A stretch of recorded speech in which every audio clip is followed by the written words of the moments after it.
तो आज का जो हमारा टॉपिक है वो क्या है? ओम का नियम, ओम्स लॉ, ओम का नियम। किसी को पता है ओम का नियम पहले से? पढ़ा तो पहले भी होगा है ना? पढ़ा है ना पहले? नाम तो सुना ही होगा। थोड़ा सा टेंशन, चलो से याद करो। तो ओम का नियम, ओम का नियम क्या है?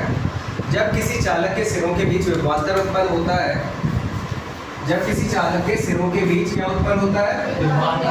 विभवांतर। विभवांतर उत्पन्न होने से क्या होता है? धारा बहने लगती है। धारा बहने लगती है।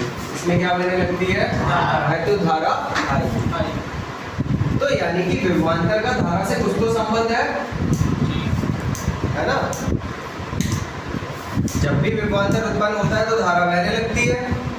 इसका मतलब क्या हुआ? इन दोनों में कुछ तो संबंध है। धारा क्यों उत्पन्न हो रही है? क्योंकि विभवांतर लगाया गया। तो V और I में कोई ना कोई रिलेशन है। ये रिलेशन फाइंड आउट किसने करा? ओम ने। ओम ने। किसने? ओम ने। ओम ने। ये इंग्लिश में लिखा है, ये हिंदी में लिखी है, ठीक है?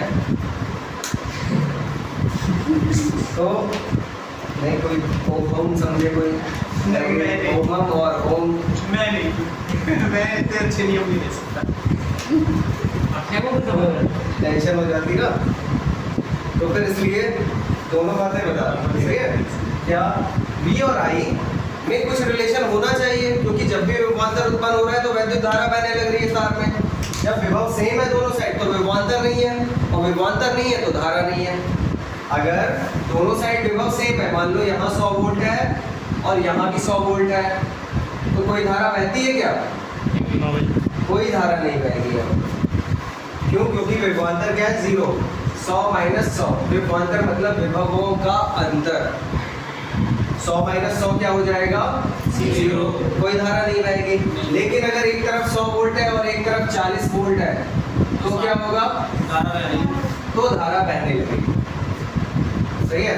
क्योंकि अब की बार 0 नहीं है। 100 माइनस 40 कितना है? 60 वोल्ट। विभवांतर इसे बोलते हैं। इसे क्या बोलते हैं? विभवांतर। विभवों का अंतर। तो ये सब देख रहे थे, बहुत टाइम से देखा जा रहा था कि जब भी किसी चालक के सिरों के बीच विभवांतर उत्पन्न किया जाता है तो उसमें धारा बहने लगती है। लेकिन ये विभव और धारा का क्या रिलेशन है, ये किसने बताया? ओम ने। सर जॉर्ज साइमन ओम नाम था शायद, है ना? जॉर्ज साइमन ओम। जॉर्ज साइमन ओम के नाम पे इसे क्या दिया गया? इस नियम का नाम ओम का नियम। इस नियम में यानी कि हम क्या जानेंगे? V और I के बीच रिलेशन क्या है, ठीक है? देखो, जब किसी चालक के सिरों के बीच विभवांतर स्थापित किया जाता है,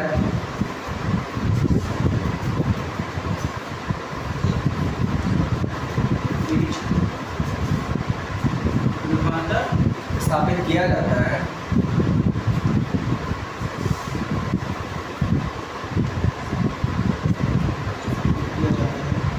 तब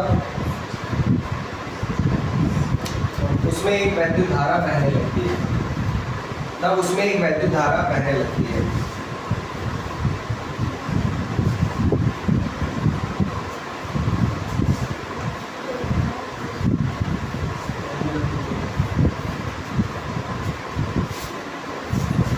ठीक है? विभवांतर भी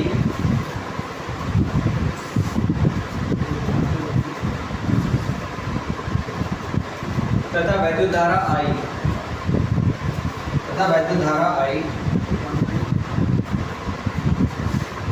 विभवांतर V तथा वैद्युत धारा I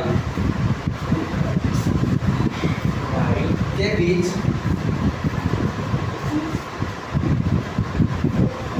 संबंध बताने के लिए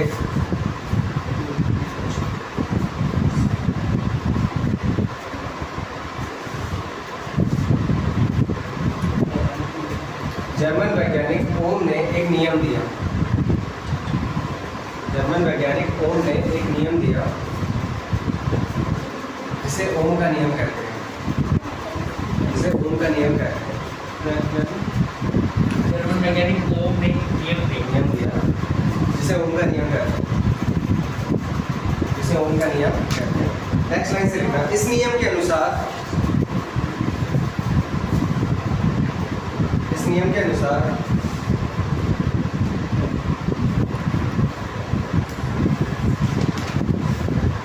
यदि किसी चालक की भौतिक अवस्था में,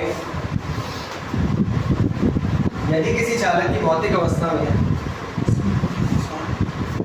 यदि किसी चालक की भौतिक अवस्था में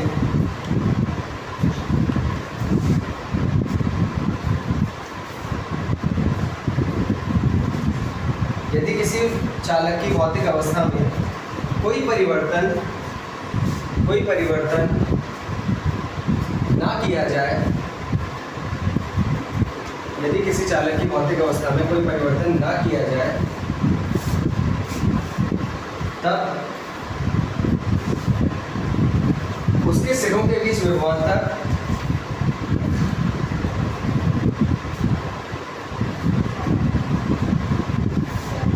उसके सिरों के बीच विभवांतर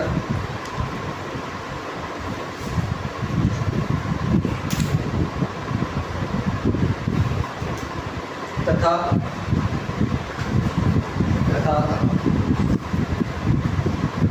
उसमें बहने वाली धारा, उसके सिरों के बीच विभवांतर तथा उसमें बहने वाली धारा का अनुपात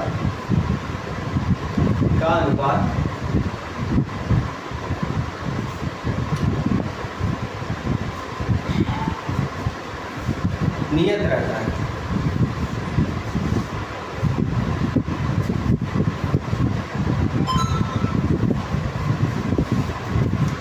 ठीक है, कहने का मतलब क्या है, ओम का नियम क्या है, ओम ने किसके बीच संबंध दिया, विभवांतर और धारा के बीच उन्होंने क्या संबंध दिया, उन्होंने एक सिंबल संबंध दिया, यदि किसी चालक की भौतिक अवस्था में कोई परिवर्तन ना किया जाए। ठीक है, ये चालक है, इसके सिरों के बीच विभवांतर स्थापित किया गया है V, और इसमें बहने वाली धारा है स्मॉल I। यदि किसी चालक की भौतिक अवस्था में कोई परिवर्तन ना किया जाए, तब इसके विभवांतर, तब चालक के विभवांतर और उसमें बहने वाली धारा I का अनुपात, यही तो होगा। क्या नियम है ओम का, यही नियम है जो सामने लिखा हुआ है। तो यदि किसी चालक की भौतिक अवस्था में कोई परिवर्तन ना किया जाए, तब उसके विभवांतर, चालक के विभवांतर और उसमें बहने वाली धारा I का अनुपात जो होता है वो कैसा रहता है, नियत रहता है। का अनुपात क्या रहता है, नियत रहता है। यही ओम का नियम है। अब भौतिक अवस्था में परिवर्तन ना किया जाए, इसका मतलब क्या है, उसकी अपीयरेंस में परिवर्तन ना किया जाए। अपीयरेंस मीन्स जैसा वो दिखता है, मतलब उसको चौड़ा ना किया जाए, उसको खींचा ना जाए। ठीक है, तार जैसा है उसे वैसा ही रहने दिया जाए। ठीक है, दूसरी बात, उसके ताप में परिवर्तन ना किया जाए, यानी कि जिस अवस्था में है वो, जो उसके चारों ओर का एटमॉस्फेयर है उसमें परिवर्तन ना किया जाए।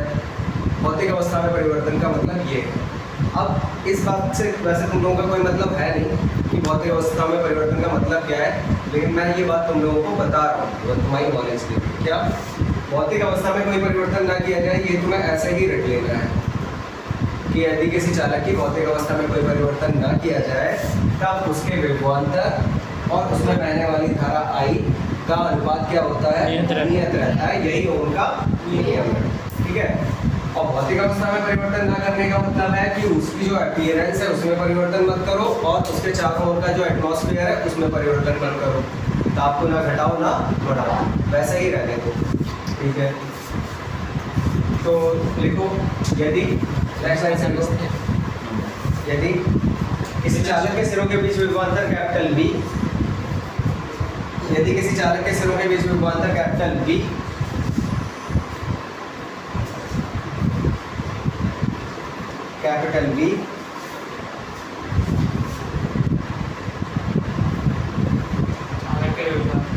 चालक के सिरों के बीच विभवांतर कैपिटल V तथा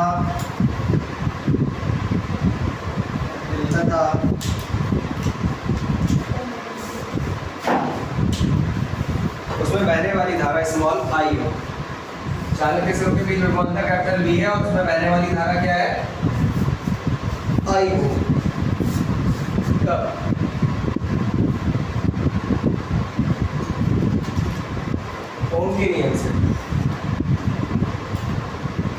अपॉन आई बराबर क्या होगा?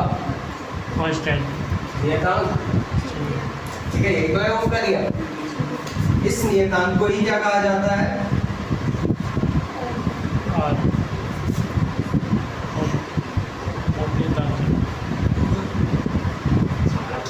चालक का वैद्युत प्रतिरोध कैपिटल आर कहते हैं।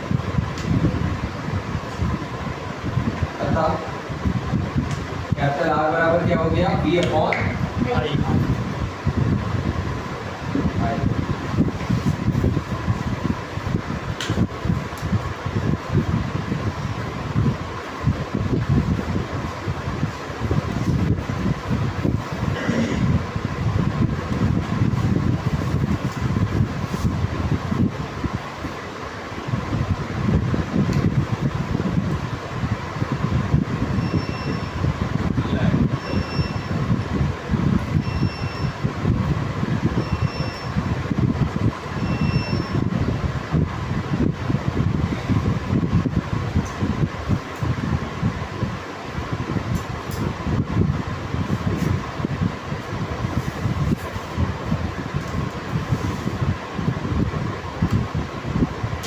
यहाँ पे कहाँ नहीं लिखा?